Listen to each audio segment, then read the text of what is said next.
morning to all of you. Welcome to my YouTube channel Paramount English Study with Rajan sir. Here I have brought here new topic, new video for you. This is the topic actually very interesting. So let's see here what is the topic of the day. Hello viewers, good morning to all of you. Welcome to my YouTube channel Paramount English Study with Rajan sir. Today we shall study here topic My Childhood from your book Beehive.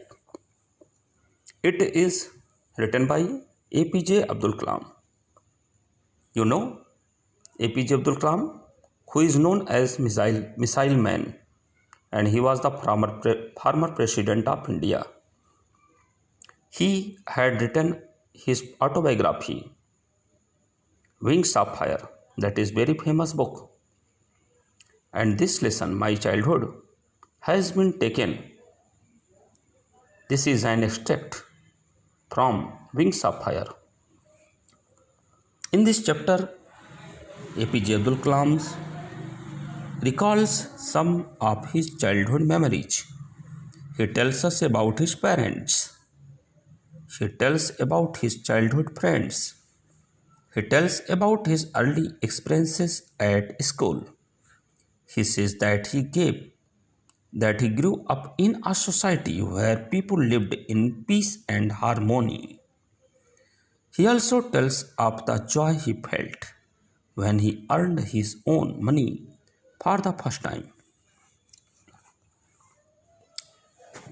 Okay, now I give you here complete summary. APJ Abdul Kalam का जन्म एक middle class family Tamil परिवार में जो पूर्वती Madras state में पड़ता है तो रामेश्वरम के नगर में हुआ था, और वहाँ पर एक मस्जिद थी, उस गली में उनका मकान था। यह मकान उनका पक्का का था, ईंट सीमेंट का बना हुआ, लाइम स्टोन का बना हुआ था। इनके जो पिताजी थे जलालुद्दीन, वो बहुत ज़्यादा उनके पास शिक्षा तो नहीं थी, उन्होंने बहुत पढ़ाई लिखाई नहीं की थी, और ना तो इन्होंने बहुत अधिक धन दौलत इनके पास था। फिर भी ये बहुत ही बुद्धिमान व्यक्ति थे और अपने कार्य को बहुत अच्छी ईमानदारी से करते थे और बहुत उदार थे। हाँ, आवश्यकताएं जो होती थी वो सारी आवश्यकताओं को पूरा करते थे, जैसे मेडिसिन हुआ, भोजन हुआ, वस्त्र हुआ, सारी चीज़ों को। हाँ, ये कि कंफर्ट्स और लग्जरीज़, अनावश्यक जो चीज़ें होती थी उस पर वो ज़्यादा ध्यान नहीं देते थे, उस पर वो बहुत ज़्यादा परेशान नहीं रहते थे। इनकी मदर जो थी वो एक ऐसी महिला थी जो प्रतिदिन भोजन सबको करवाती थी, स्पेशली बाहर से आने वालों की संख्या इतनी होती थी। अपनी माँ से इन्होंने बहुत कुछ सीखा कि एक आइडियल लेडी थी वो। जैसे पिताजी एक बहुत बुद्धिमान, बहुत सूझबूझ वाले व्यक्ति थे, उसी प्रकार से इनकी मदर एक बहुत काइंडनेस नेचर की थी। तो ये सब चीज़ APJ अब्दुल कलाम अपनी फादर और मदर से सीखते थे। इनके और 3 भाई और बहन जो थी वो भी सब अपने पेरेंट्स से बहुत अच्छे अच्छे मेरिट्स सीखे। आगे चलते हुए बात आती है कि जब ये थोड़े से बड़े होने लगे तो एक एलिमेंट्री स्कूल में पढ़ा करते थे। परिवार जो है इनका सब मिला जुला करके बहुत ही नपातुला था। इनकी शक्ल सूरत थोड़ी सी अट्रैक्टिव उतनी नहीं थी जितना कि इनके भाई और बहन लोग थे, लंबे से, चौड़े से, सुंदर खूब दिखने वाले। तो ये अपने पुराने वही एंसेस्टर्स जो मकान होता था, उन्हीं मकानों में 19वीं शताब्दी का बना हुआ मकान था, उसमें वो रहते थे। रामेश्वरम की मस्जिद में, गली में जो मकान इनका था। बताते हैं कि इनके पिता जो थे वो संयमी थे और कठोर भी कभी कभी थे। अनावश्यक सुविधाओं को लेकर के और ऐश्वर्य की चीज़ों को लेकर के वो परहेज करते थे। किंतु और बाकी चीज़ें, जैसे बताया मैंने कि भोजन, दवाइयाँ अथवा वस्त्र, इन सब के मामले में वो पूरी तरह से सारी व्यवस्था करते थे। इस प्रकार से उनका जीवन कह सकते हैं कि मैटरली और इमोशनली दोनों प्रकार से APJ अब्दुल कलाम का बहुत ही अच्छा गया। 1939 में आप जानते हैं सेकंड वर्ल्ड वार छिड़ गया था। उस समय APJ अब्दुल कलाम 8 वर्ष के थे। उनको पता नहीं चला कि ये अचानक जो है मार्केट में रेट इमली के बीज की गुठलियों की मांग क्यों तेज़ी से बढ़ गई। अब इतनी तेज़ मांग बढ़ गई तो इनके मन में आया कि भाई क्या किया जाए। तो इनके बहनोई थे जलालुद्दीन, तो उन्होंने कहा कि भाई देखो, इसमें मदद किया जा सकता है, अगर तुम इसको इकट्ठा करो बढ़िया से तो इसमें लाभ मिल सकता है। तो उन्होंने बताया कि दीनामणि नाम का एक समाचार पत्र, न्यूज़पेपर आता था, जिसमें वो सुर्खियों में ढूंढते थे, उसमें हेडलाइंस को पढ़ते थे कि क्या क्या चीज़ हो रहा है, क्या नहीं हो रहा है। तो इन्होंने भी क्या किया कि उस सीड्स को इकट्ठा करने लगे, टैमारिंड सीड्स को, इमली के बीज को, और ले जाकर के प्रोविजन शॉप पर देते थे। इससे उनको वहाँ से आमदनी कुछ हो जाती थी, कुछ वेजेस मिल जाते थे। तो इससे उनको थोड़ा सा रिलैक्स फील हुआ। इनके एक चचेरे भाई थे शमासुद्दीन, जो रामेश्वरम के समाचार पत्र बांटा करते थे। होता क्या था कि जब सेकंड वर्ल्ड वॉर हो गया तो उस समय सस्पेंशन कर दिया गया ट्रेन का। रेलगाड़ियाँ आकर के रामेश्वरम स्टेशन पर रुकती नहीं थी। बंडलों को वैसे ही रोड पर, सड़क पर फेंक दिया जाता था, तो लोग इकट्ठा करते थे। तो शमासुद्दीन ने तुरंत जो है इनकी मदद मांगी, कही कि साथ में रहोगे तो बंडल को कलेक्ट करने में आसानी होगी। और इस तरह से ये करने लगे और इनको स्वयं भी कमाई में पैसे मिलने लगे। और इनको लगा कि हाँ, ये बहुत अच्छा रहा, बहुत अच्छा ये फीलिंग्स इनके अंदर आई। ऐसे प्रकार की कई चीज़ें थीं। हर बच्चा जो कोई विशेष सामाजिक और सोशल और इकोनॉमिक और इमोशनली एनवायरनमेंट में अपने फादर मदर से कुछ प्राप्ति करता है, कुछ सीखता ही है। जैसे कि इन्होंने अपने फादर से ऑनेस्टी सीखी, सेल्फ डिसिप्लिन सीखा। मदर से इन्होंने काइंडनेस सीखी, जनरेसिटी सीखी, गुडनेस सीखी। इस प्रकार से इनके भाई बहन भी जो थे वो भी सब सीखे। इनके तीन बहुत अजीज मित्र थे, फ्रेंड्स। एक थे रामानंद शास्त्री, दूसरे थे अरविंदन और तीसरे थे सुप्रकाशन। तीनों ब्राह्मण फैमिली से थे, लेकिन इन लोगों के बीच में कोई ऐसा कॉन्फ्लिक्ट नहीं था। ये साथ में स्कूल में भी जाते थे, साथ में पढ़ते भी थे, साथ के रो में जो है फर्स्ट रो में ही बैठते भी थे। रामानंद शास्त्री जब बड़े हुए तब तो वो उसी अपने पिताजी जहाँ इनके पुजारी हुआ करते थे मंदिर में, रामेश्वरम के मंदिर में, वहीं पर वो भी पुजारी हो गए।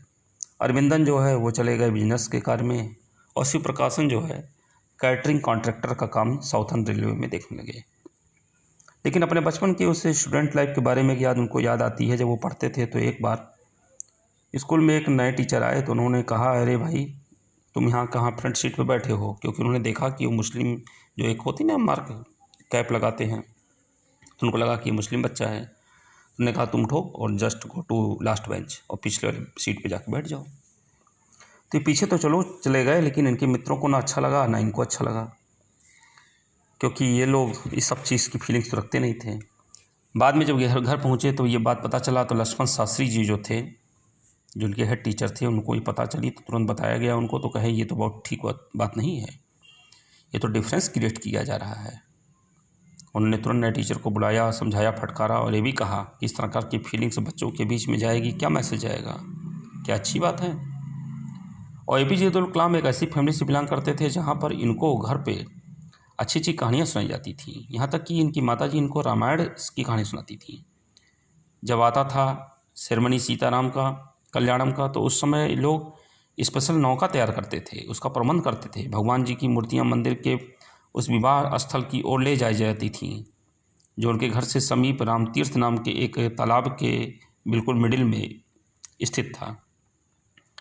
तो रामायण और ये सारी चीज़ें जो होती थीं उनके जीवन से ऐसी घटनाएं से थीं जो उनकी दादी और उनके परिवार में बच्चों को, जब वो सोते थे तब उनकी दादी भी उनको ऐसी कहानियों को सुनाया करती थी। तो इस प्रकार से जो स्कूल के वातावरण था, इनके फैमिली का एनवायरनमेंट था, स्टूडेंट्स लाइफ थी, ये सब मिला जुला करके बहुत अच्छी चीज़ें थीं जिनके साथ गुजरी। धीरे धीरे और जब आगे कार्य चलता गया तो पता चला कि एक टीचर इनके थे, साइंस के टीचर सुब्रमण्या अय्यर, तो समझते थे हर चीज़ को और मानते भी थे एपीजे अब्दुल कलाम को। उन्होंने एक बार एपीजे अब्दुल कलाम को इनवाइट किया अपने घर पे मील पर, भोजन पे। तो ये घर पे आया तो इनकी वाइफ ज़रा कंजर्वेटिव थी, थोड़ी सी हठी महिला थी। हठी मतलब समझ रहे हैं, जैसे कि जो होता नहीं है कि नहीं हम बड़े रूढ़वादी हैं। तो इन्होंने एपीजे अब्दुल कलाम को ना किचन में आने दिया, ना उन्होंने भोजन स्वयं परसा, वहाँ से परोसी, वहाँ से हट गई। लेकिन वो परेशान नहीं हुए। सुब्रमण्या अय्यर जो साइंस टीचर थे, ही वॉज नॉट डिस्टर्ब। वो स्वयं जो है किचन में गए और उन्होंने स्वयं अपने हाथों से उस दिन एपीजे अब्दुल कलाम जी को भोजन परोसा। एपीजे अब्दुल कलाम वहाँ से तो चले गए, उनके मन में एक बात आ रही थी बार बार कि ऐसा इसलिए क्यों है। लेकिन सेकंड टाइम फिर उन्होंने इनवाइट किया तो एपीजे अब्दुल कलाम तो वहाँ पर आए जब तो उन्होंने देखा कि सिचुएशन वाज एब्सोल्युटली चेंज्ड, सारा वातावरण ही बदल गया। अब वही सुब्रमण्या की वाइफ, जो टीचर की वाइफ थी, जो उस समय बहुत कंजर्वेटिव लेडी दिखती थी, बहुत लिबरल हो गई, बहुत पोलाइट, बहुत जनरस, बहुत काइंड। और स्वयं अपने हाथों से उन्होंने किचन में बुलाया और दोनों अपने हाथों से जो है एपीजे अब्दुल कलाम को भोजन परोसा। एपीजे अब्दुल कलाम कहते हैं कि इस प्रकार की हारमोनी और प्लेजेंट हमको देखने में मिलती थी। एक हिंदू परिवार भी इस तरह से होता था। बाद में धीरे धीरे सेकंड वर्ल्ड वार जो है ओवर हो गया। भारतीय स्वतंत्रता की लड़ाई जो चल रही थी, गांधी जी ने डिक्लेयर कर दिया था कि हिंदुस्तानी स्वयं का मार्ग, स्वयं का भारत अपना बनाएंगे। इस बात को लेकर के धीरे धीरे और जब समय बढ़ा तो एपीजे अब्दुल कलाम ने अपने फादर से परमिशन मांगा कि अब मुझको जाना है डिस्ट्रिक्ट हेडक्वार्टर में रामनाथपुरम जो था, और रामेश्वरम आप छोड़ना चाहते थे क्योंकि उनको स्टडी ऑफ ऊंचाई और हायर एजुकेशन की करनी थी। तो उनके फादर ने तुरंत कहा यस, तुमको अवश्य जाना चाहिए। उनकी मदर थोड़ी सी हेजिटेंट थी कि नहीं अभी मत भेजा जाए, लेकिन उन्होंने कहा नहीं, ये बात वो समझाते हैं अपनी वाइफ को, कहती हैं कि वो समझाते हैं कि your children are not your children, they are the sons and daughters of life longing for itself. मतलब तुम्हारे बच्चे अब तुम्हारे बच्चे नहीं रह जाते हैं, क्योंकि हर लड़का हर लड़की की अपनी इच्छाएं होती हैं, जीवन की अपनी चुनने की उनकी एक हक है, उनका एक राइट है। दे कम थ्रू यू, हाँ वो तुम्हारे जरिए ज़रूर आते हैं, बट नॉट फ्रॉम यू, लेकिन वो तुम्हारे नहीं हो सकते हैं। You may give them your love, आप उनको अपना स्नेह प्रेम तो दे सकते हैं, बट नॉट योर थाट्स, लेकिन अपने विचारों से उन पर हम थोप नहीं सकते। For they have their own thoughts, क्योंकि उनके अपने स्वतंत्र विचार होते हैं। तो इस प्रकार से एपीजे अब्दुल कलाम का ये ऑटोबायोग्राफी जो कि लिया गया है उनकी बहुत ही famous book Wings of Fire से, इसकी complete I have given you here complete summary and introduction and I have explained it clearly. I hope all of you have understood it very well. Thanks.